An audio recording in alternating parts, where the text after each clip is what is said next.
Good morning, student. How are you? I hope you will fine. Let us start chapter motion. और motion में हमने काफ़ी चीज़ें study की थी। आज हम लोग स्टडी करेंगे कि हर एक पर्सन का बॉडी पार्ट अलग अलग होती है, उसके शेप एंड साइज अलग होते हैं। तो हर एक इंसान की हाथ, जो पिछले क्लास में हमने पढ़ा था कि पहले मेजरमेंट हाथों और पाम की मदद से हम लोग मेजरमेंट किया करते थे, तो वो एक्यूरेट मेजरमेंट नहीं होती थी, क्योंकि हर एक पर्सन का अगर हम कहें कि लेंथ हैंड का अलग होगा, उसकी पाम की जो लेंथ होगी वो अलग होगी, तो एक प्रॉपर मेजरमेंट प्रॉपर नहीं हो सकती थी। कंफ्यूजिंग मेजरमेंट हुआ करता था और एक्यूरेट वैल्यू नहीं आती थी। तो उसको ठीक करने के लिए एक स्टैंडर्ड यूनिट का निर्माण किया गया, जो वर्ल्ड वाइड पूरे यूनिट को फॉलो करती है, जिसको एसआई के नाम से जानते हैं।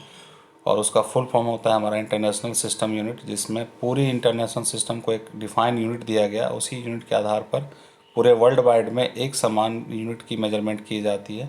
और एसआई यूनिट, अगर हम लेंथ की बात कर दें, जो कि हमारा होता है मीटर, और मीटर का एक सबसे छोटी यूनिट माना गया है एक तरह से लेंथ ऑफ मीटर, जिसको हम स्टैंडर्ड यूनिट के नाम से जानते हैं। अब हम जैसे छोटे छोटे बुक्स वगैरह की लेंथ नापते हैं तो उसको सेंटीमीटर में नापते हैं। डायमीटर ऑफ वायर, पतली जो वायर होती है उसकी डायमीटर हमको नापनी होती है या रेडियस नापनी होती है तो मिलीमीटर का इस्तेमाल करते हैं। 2 स्टेशन की दूरी की अगर हमको मेजरमेंट करनी है तो किलोमीटर से करते हैं। तो ये मीटर की जो यूनिट है आपका मेजरमेंट करने की, लेंथ की जो यूनिट है जो मेजरमेंट करने के लिए, या डिस्टेंस की जो मेजरमेंट करने की जो यूनिट होती है वो मीटर होती है। उसी तरह से आपको थोड़ा सा ये बेसिक जानना होगा कि 1 किलोमीटर 1000 मीटर्स के बराबर होती है। 1 मीटर 10 डेसीमीटर के बराबर होती है, और 1 डेसीमीटर 10 सेंटीमीटर के बराबर होती है, और 1 सेंटीमीटर 10 मिलीमीटर्स के बराबर होती है। ये हमारे यूनिट है मीटर के, जिसका काम होता है लेंथ और डिस्टेंस मेजर करना। तो आपको ये तो समझ में आ गया होगा कि स्टैंडर्ड यूनिट इंटरनेशनल यूनिट क्यों लाया गया, क्योंकि ड्रॉबैक्स थी। हम अपने फुट और हैंड से प्रॉपर मेजरमेंट नहीं कर सकते थे। फुट और हैंड की मदद से हम कोई लॉन्ग डिस्टेंस नहीं मेजरमेंट कर सकते थे। इस तरह से ये जो प्रॉब्लम थी मेजरमेंट करने की, उसका एक नई इकाई का खोज किया गया, और वो छोटे छोटे डिवाइस इस्तेमाल किए गए, जिससे हम डिस्टेंस और मीटर की मेजरमेंट कर पाएँ। नेक्स्ट टॉपिक आपका है यहाँ पे कुछ एग्जांपल थोड़ा सा देखेंगे कि किस तरह से हम लोग लेंथ जब हमें मेजर करनी होती है तो हम कौन कौन से छोटे डिवाइस इस्तेमाल करते हैं। जैसे आप यहाँ देख सकते हैं मीटर स्केल होता है, जो सेंटीमीटर मेजरिंग टेप होती है, इंच वगैरह की मदद हम लेते हैं। और ये जो बॉक्सेस आप देख रहे हैं उसमें भी हम मेजरमेंट कर रहे हैं। तो देखिए यहाँ करेक्ट मेथड बताया गया है कि स्केल को सीधा रखिए, स्केल को डायगनली रखेंगे तो इसकी प्रॉपर लेंथ नहीं निकल पाएगी। तो अगर प्रॉपर लेंथ इसकी निकालनी है, ये बॉक्स जो दिए हुए हैं, तो हमेशा स्केलिंग को प्रॉपर स्ट्रेट पाथ में इसको हम अरेंज करेंगे। तो ये तरीके हैं मेजरमेंट करने के लिए कि आप किसी बॉक्स को कैसे मेजरमेंट कर सकते हैं। ये हमारा इनकरेक्ट मेजरमेंट होती है, जबकि ये करेक्ट मेजरमेंट हमारा ये होता है। तो ये हमारा क्या है कि अलग अलग टूल्स इस्तेमाल करते हैं मेजरिंग करने के लिए, जिसमें से एक स्केल हो गया, दूसरा हमारा मेजरिंग टेप हो गया। इस तरह के अलग अलग हमारा जो है मेजरिंग टूल्स होते हैं, जिससे हम लेंथ या डिस्टेंस की मेजरमेंट कर पाते हैं। तो मेरे ख्याल से इसमें काफ़ी चीज़ें समझ में आ गई होगी कि मेजरमेंट का तरीका क्या होना चाहिए।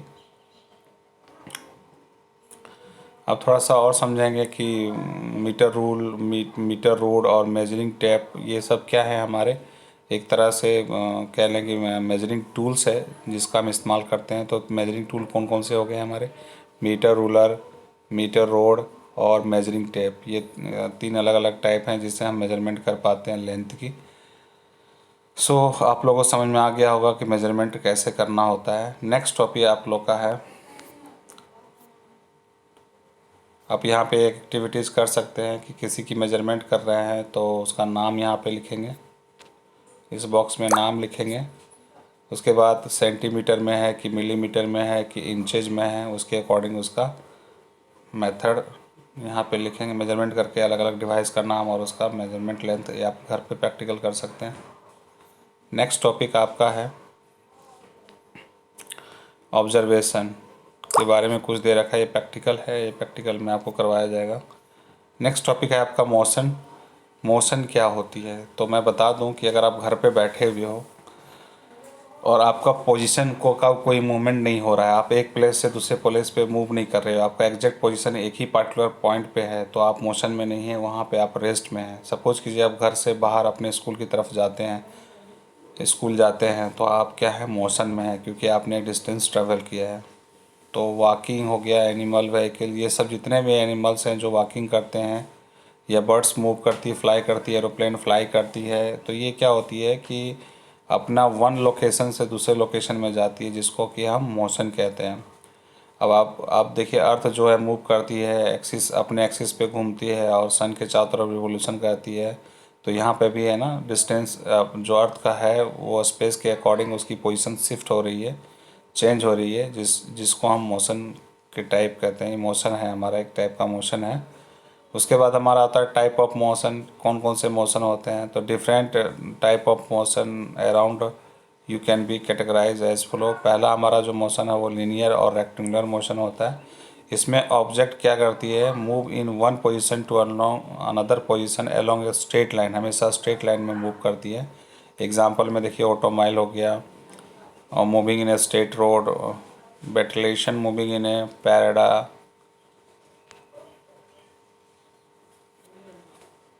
Apple falling from a tree, ये एग्जांपल हो गया हमारा मोशन का। Striking a hitting a coin on a carrom board में जो हमारा हिट करता है क्वाइन, वो भी हमारा एक मोशन हो गया। तो ये बहुत सारे मोशन के टाइप हैं। उसके बाद हमारा आता है कर्वीलिनियर और रैंडम मोशन। क्या होता है, a object said to be a curvilinear और random motion if it change direction in a irregular manner. अगर डायरेक्शन इरेगुलर मैनर से चेंज होते रहता है, इसको हम कर्वीलिनियर या रैंडम मोशन कहते हैं। एग्जांपल में, train moving in A curve track, अगर कर्व ट्रैक में कोई ट्रेन मूव कर रही है, जिसको हम एग्जांपल बोलते हैं कर्वीलिनियर का। बटरफ्लाई इन ए गार्डन, उसका कोई फिक्स डायरेक्शन नहीं होता। मूवमेंट ऑफ हॉकी और football player in A playground में, आप भी देखोगे कभी स्ट्रेट पाथ में नहीं, इधर उधर घूमते रहती है बॉल वगैरह। ये एग्जांपल है हमारा कर्वीलिनियर और रैंडम मोशन का। कर्वीलिनियर और रैंडम मोशन का ये हमारा एग्जांपल है।